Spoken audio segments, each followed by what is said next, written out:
Hi there, Michael here. One question I often get on this channel is about where to find great music in immersive audio format that is not Dolby Atmos. People who love alternative formats like Ambisonics, for example, often struggle to find the right distribution channels for their music. Now, one platform that tackles this problem is AudioSpace by Sounding Future. It's a brand new community-driven platform providing high-quality Ambisonics productions. And the best part, everything on AudioSpace is completely free. Today I'm talking to Fränk Zimmer, one of the minds behind Sounding Future. We dive into what AudioSpace is all about and what you can do with it. Our conversation covers a lot of ground, and if you're interested in immersive audio even just a little bit, you won't want to miss this one. So let's get right to it.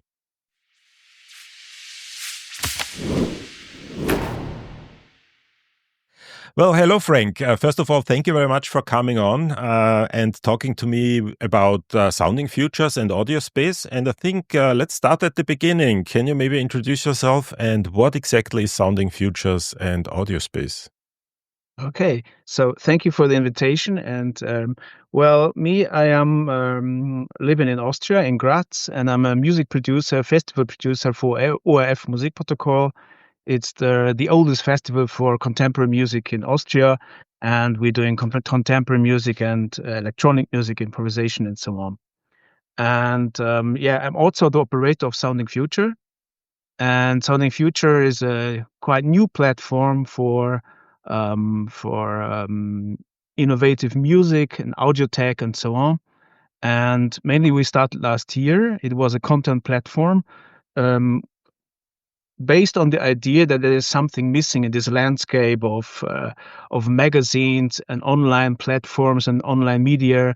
Messing with Ambisonics and 3D audio with music and AI. So all these fancy topics, what we're interested in.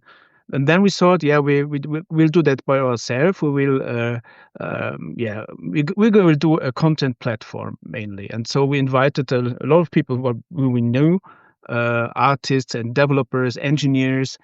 And the basic vision was that it's very open and that one group, what is not normally talking or communicating with the other group, for example, engineers with artists and so on, maybe in a few cases, but mostly these are separated groups, and they should come together there. And in best case, the vision was that they inspire each other to make new projects and to present their ideas to other ones.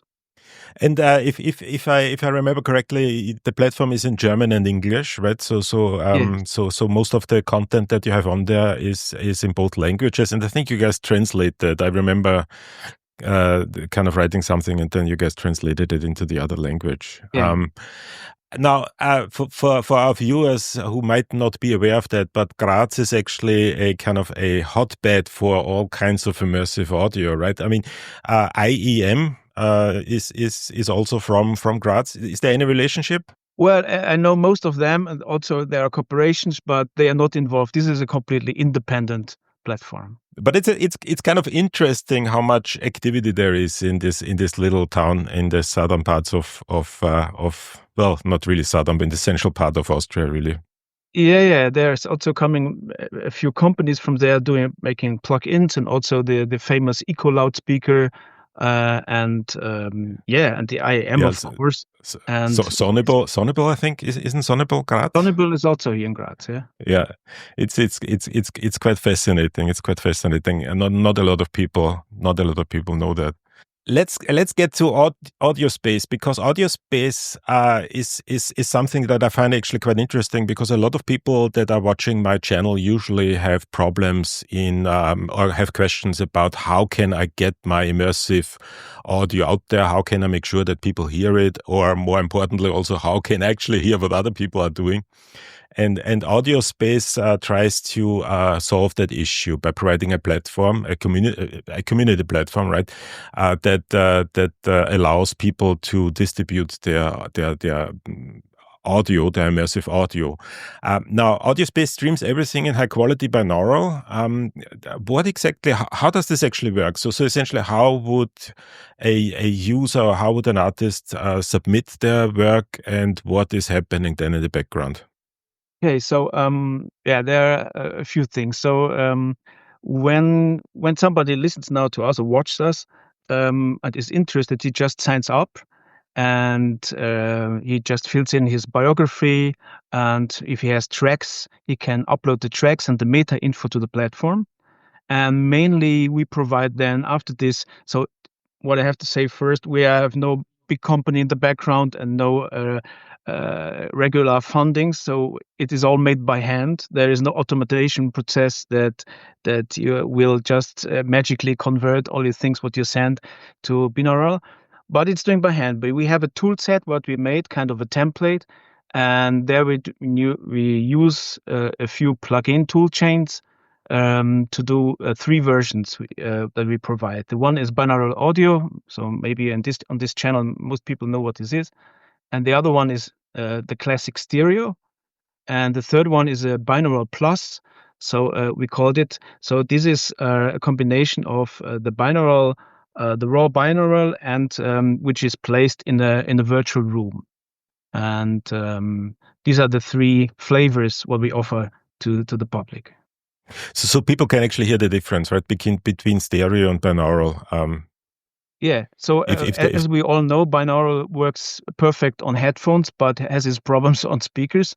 So we just made also, because a lot of people just want to listen to it for a few seconds, and you can just switch between these fluently between this, and you can also, if you double click on the buttons on the platform side, you can also make a default so that you can browse and explore the whole platform and stay in stereo format or in binaural format, whatever you like there.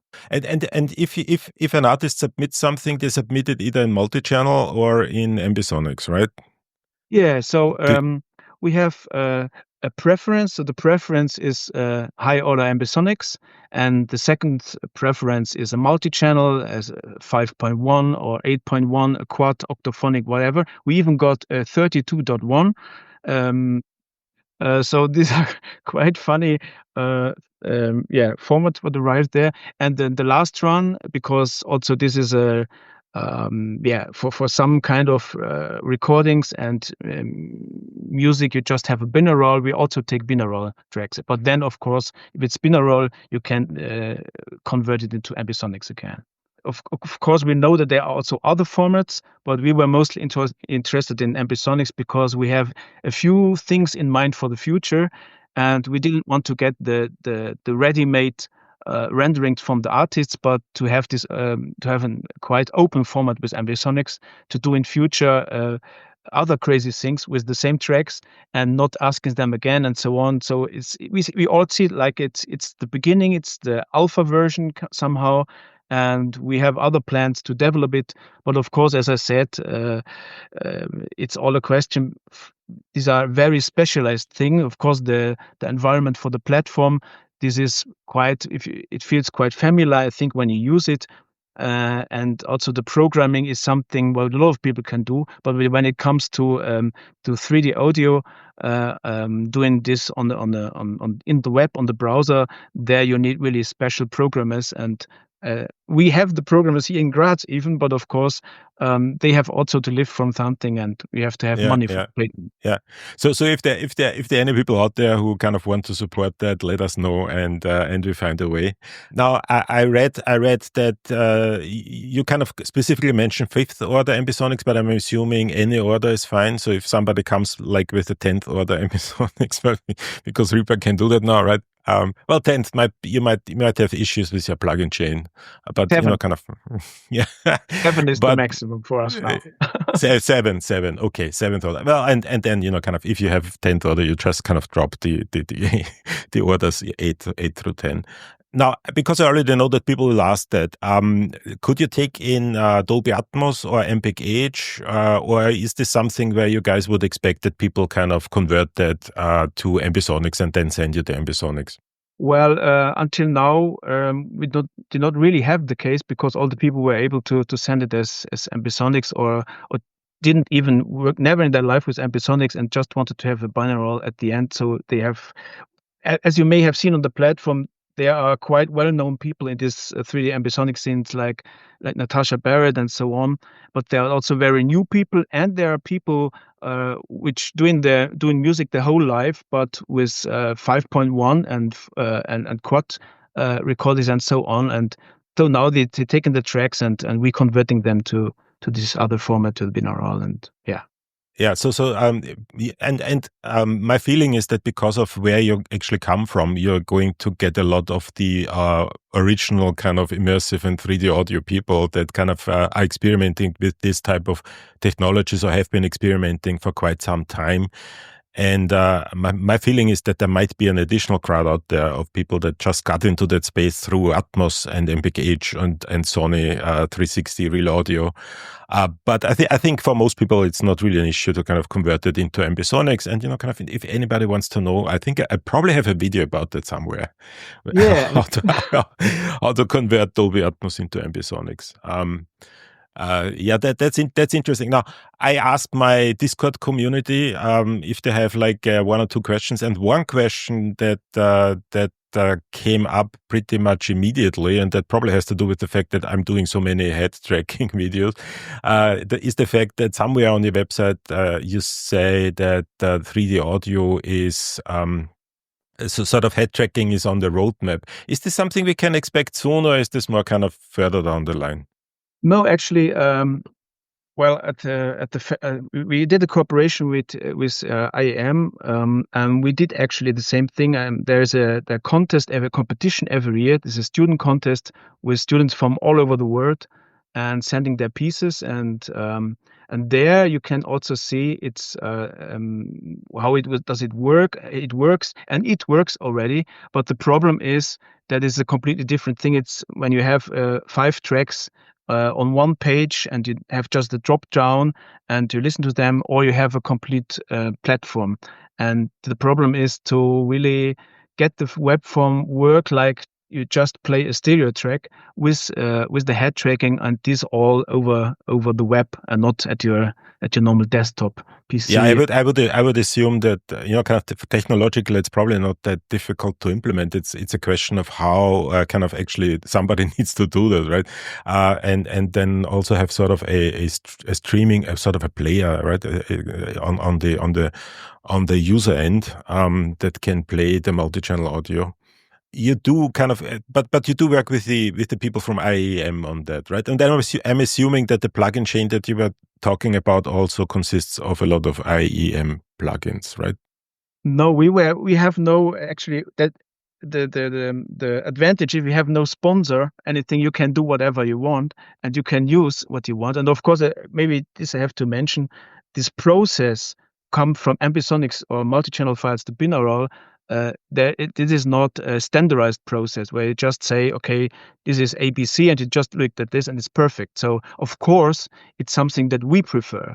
And we made a lot of listening tests and compared this to that and this to this. And at the end, we have a tool chain, but of course, somebody else would say, oh no, I would do it different. And also we leave it up to the composers. Mostly the discussions are about binaural plus, because there's this virtual movement side, and some of them say, oh my God, what have you done to my composition? I don't want it. So we don't put it on the website. They can just make a choice. And other ones say, oh, it sounds great. And you have this externalization, and you can hear it much more wider, the room and so on. And so it depends really on the one side on our process, what we offer, but of course on the other side also was what the composers expect from their compositions, how they should sound like. Yeah, so the composers have a bit of an influence on how that actually sounds. So it's a communication process there, and we show what we have done, and they say, okay, I take the binaural rendering and the stereo rendering, leave away the binaural plus, and it's okay for me. And yeah, it's up to them. I'm kind of curious. Currently the way this works is so the composers essentially send in the multi-channel audio. And you guys convert that, and then essentially almost like in a mastering process, you go back to the composer asking, is this okay? Do we want to do, or do you want to have something different? But from what I understand, there is no monetization right now, right? So essentially the platform is primarily really meant as a community platform where people contribute, but there is no money flow involved in everything, right? So Well, until now, we call it, these are showcases. So we limited also the tracks to upload to 3. And, this is all very new. The platform is now for 1 month online around this year. And so we will try, of course, we know that it would be interesting to, even in this niche, to get the people some money out there. But we are still not sure how to play this. Yeah, without a regular commercial orientation. Maybe this thing I can also say. So the one condition to send us tracks is that you work really with binaural or ambisonics, and the second one is the genre.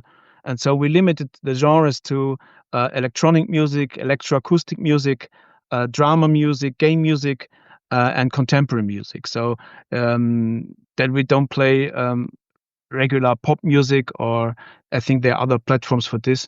But so there's also no room for things like classical music. So if somebody does like a recording, right? So you're really interested in kind of people who actually kind of make compositions in this electroacoustic kind of space, right? Yeah, but contemporary classic music, of course, yeah.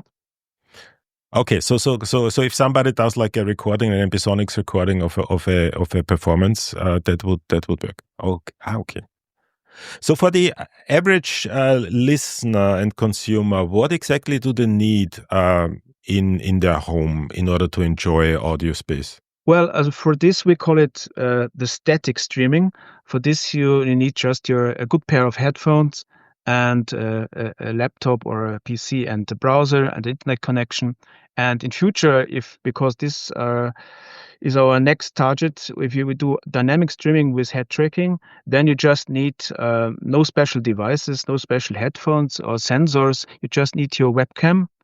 We're doing the tracking with the webcam, and then your normal headphones and PC and nothing else. No apps. You just go to the browser and you can listen to it. So we made really a hardcore test with it, because we did some combined it also with video, and basically the technology is that we really use the Ambisonics and not anything else, and it will be converted on the fly at your own desktop. And it's an Opus format. This is a web format, an open web format, where you can just not transmit one or 2 tracks like with stereo, but you can transmit a whole bunch of tracks, third order Ambisonics.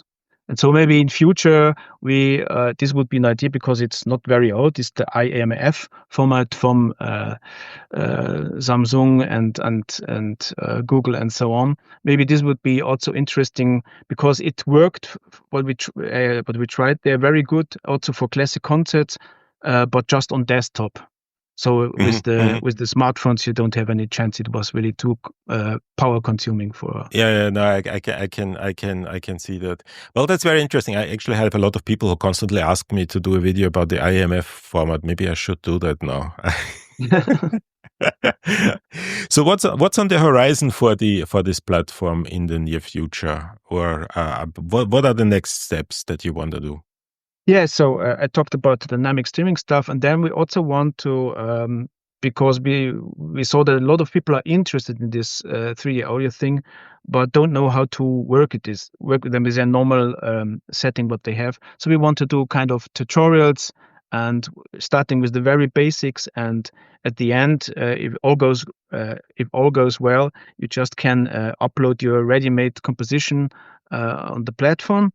And one thing what was interesting on the Nota meetup where I was last week, that people working with Ambisonics mainly, they asked, would it be possible to implement a format where you just stream your track, but we don't convert it to binaural, but you just leave it as it is, and I can hear it on my setup, on my multi-speaker setup at home. And I think this would be possible because this would be even easier to do because you don't have the converting process at the end. And if there is a demand for this, I think it it would be a nice thing for people who have 10 or 12 loudspeakers at home. And with this ambisonic thing, you are very flexible on what setting you will render it on the other hand.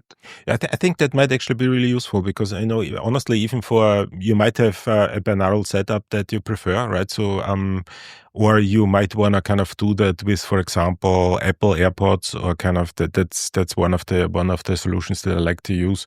So I think, that would actually, I think that would be a really useful feature.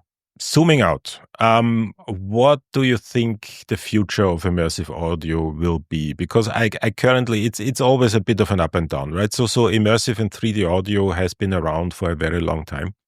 One of the things that I noticed over the last couple of weeks is that there is a little bit of a disturbance in the Dolby Atmos field. So kind of a lot of people are starting to say, well, Dolby Atmos is dead, and kind of, my question is, what do you think is the future of immersive audio? Is it really IMF, as we talked about? Is it something else? Is Dolby Atmos going to survive? What's your opinion about how will immersive audio look like in 5 to 10 years? Well, first, if you ask me, as we just developed and put hundreds and hundreds of hours making a 3D audio platform, I would say it will be great. But otherwise, okay. So, coming closely to the end of our little discussion, if somebody's really interested in or intrigued in producing immersive audio, but hasn't kind of dared to enter that space yet, what would you tell them?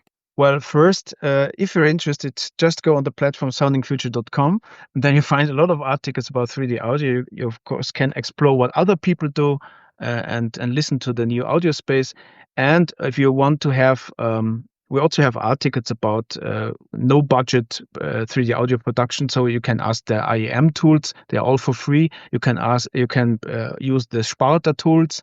They are great too, to just begin and to try out some basics. And I think this was the first step. And I will, of course, leave links to everything in the description below.